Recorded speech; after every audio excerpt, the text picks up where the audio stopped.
Filósofos são aqueles que podem chegar ao conhecimento imutável. Olá pessoal, sejam muito bem-vindos a mais um vídeo do canal Tô Filosofando. Hoje nós vamos conhecer e analisar a famosa Alegoria da Caverna.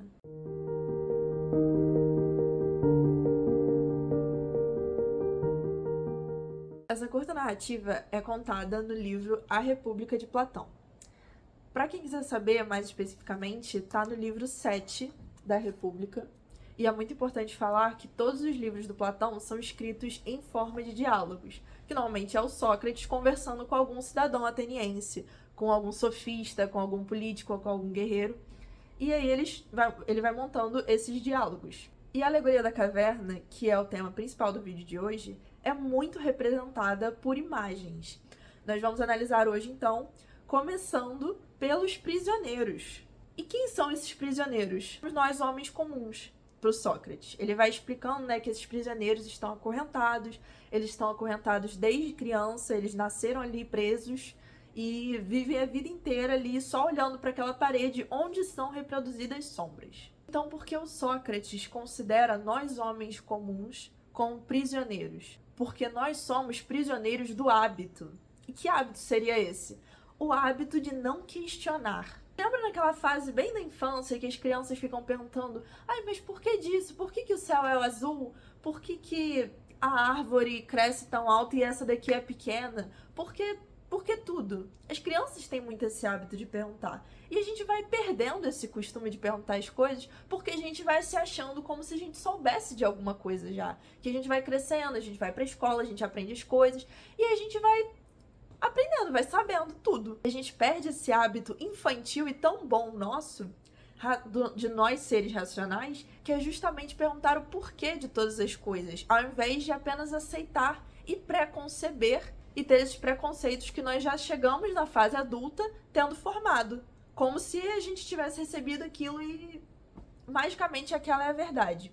Mas o Sócrates vai dizer que como nós estamos acorrentados a esses hábitos não questionantes. Esse costume nos leva a uma postura cômoda, a gente se acostuma a isso. A gente perde essa criancice nossa e fica preso nessa comodidade de aceitar os fatos tal como eles são dados pra gente. E a gente não questiona, mas por que isso é dessa forma? Mas por que se faz assim? Aí alguém nos fala, porque é. E a gente não tenta debater mas por quê? E normalmente é até limitada essa busca por querer conhecer mais, por querer saber mais. Vai me arrumar problema, não sei o quê. Então a gente é limitado constantemente por essa visão já parcial que nos acompanha por todas as pessoas que estão à nossa volta, os outros prisioneiros que compartilham desse hábito de não questionar. E nós ficamos com esse hábito de não questionar internalizado na gente. Por isso somos presos. Por isso os prisioneiros estão presos e acorrentados. E essa falta de questionamento nos leva a uma percepção parcial, limitada do que é a realidade de fato. E essa realidade distorcida é como se fossem sombras.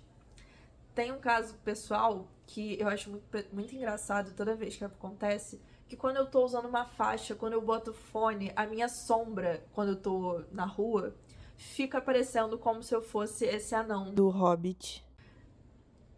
Dá pra ver uma certa semelhança. Só que, na verdade, eu tava assim, super bonitinha no dia, eu só tinha prendido meu cabelo. Mas na sombra fica distorcido, não fica igual tá na realidade. Então a sombra, ela nos dá uma visão parcial, uma percepção parcial da realidade, limitada.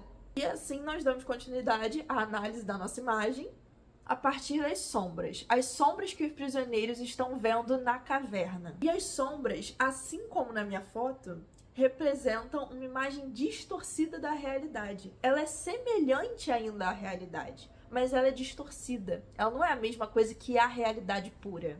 Por isso nós podemos dizer que é uma realidade parcial. E aí isso tem tudo a ver com a teoria das ideias de Platão. E aí a gente já tem aqui na Alegoria da Caverna uma dica sobre a realidade do mundo das ideias, que é uma teoria muito famosa do Platão mesmo, em que ele divide o mundo em mundo das ideias e o mundo das formas. O mundo das formas seria o mundo tal como a gente vê, que seria para os prisioneiros o mundo das sombras, que é um mundo pela uma realidade, uma perspectiva parcial, limitada, distorcida. E a gente teria o mundo das ideias, que é o mundo da realidade verdadeira e imutável. Se você lembrar lá no vídeo do Parmênides, eu já falo sobre essa ideia do Parmênides e a gente já vê uma semelhança muito grande aí e uma herança até do pensamento de Parmênides sobre a ideia do ser, que é aquilo imutável, imóvel, permanente. E assim são também as ideias para o mundo das ideias de Platão. Fica aí essa lembrança, mundo inteligível e mundo das ideias é a mesma coisa. E existe o mundo das formas, que é o mundo onde as coisas são variáveis, são mutáveis e se transformam. Então, entendida essa parte das sombras, a gente pode falar sobre quem faz essas sombras. A gente pode perceber, vindo mais pro outro lado da caverna aqui, já quase para a saída, que existem alguns homens que estão carregando algumas plaquinhas, que são as figuras que fazem sombra lá no fundo da caverna. E esses homens, eles também representam alguma coisa. E pro Sócrates, ele tá ali, ó, já botando a rixa que ele tem com os sofistas, ele vai falar que aqueles homens são os sofistas e os políticos de Atenas. E por que o Sócrates tem essa rixa com os sofistas? Não era para ser todos filósofos amigos iguais? Não. Por quê? Porque os sofistas representam uma ruptura com o pensamento do Sócrates. Por quê? Primeiro, que eles não são considerados filósofos pelo Sócrates, porque eles não estão buscando uma verdade imutável, um conhecimento imutável, igual eu falei no início do vídeo. Os sofistas, eles têm uma pegada humanista. O que isso significa? O homem no centro das coisas. A gente tem até uma frase muito famosa de um sofista, que é o Protágoras, que ele fala: o homem é a medida de todas as coisas. O que isso quer dizer? O homem, seres humanos, são a base para a gente ter a nossa percepção sobre todas as coisas. E o que o homem tem? Opinião. A verdade, né, ela é uma ideia que ela tá para muito além da vida humana comum. E os sofistas, com essa pegada humanista deles, eles vão dizer a opinião que está ao nosso alcance. Então nós trabalhamos ela. Então os sofistas, eles eram grandes oradores. Imagina argumentar com um sofista, deve ser uma coisa dificílima. A gente escreve redação, dissertação argumentativa. Imagina o sofista, ele era um profissional em argumentar. Por isso que eles eram os mestres da oratória. Então, eles sabiam manipular a opinião. E para o Sócrates isso era um grande risco. Porque manipular a opinião, manipular a fala, você está se distanciando da verdade. Isso distancia as pessoas da verdade, da realidade pura. Por quê? Porque você está lidando com diversas faces, diversas opiniões. Por quê? Quem vence é quem tem o melhor argumento. Os sofistas, eles eram grandes estudiosos da linguagem, porque eles estudavam retórica, oratória, então eles sabiam argumentar, sabiam falar muito bem, que era a característica que era ensinada também aos políticos de Atenas. Por isso que a gente vê essa rixa tão grande entre os Sócrates e os socráticos e os sofistas e os políticos de Atenas. Por isso, para o Sócrates, os sofistas e os políticos seriam essa galera que tá do outro lado do muro, segurando as plaquinhas e enganando as pessoas. Então, falando disso da verdade já, a gente chega ao último estágio da nossa análise, da nossa imagem. Que a gente chega aqui ao homem que está saindo da caverna. Esse seria o nosso filósofo. E esse prisioneiro libertado, ele se libertou por quê?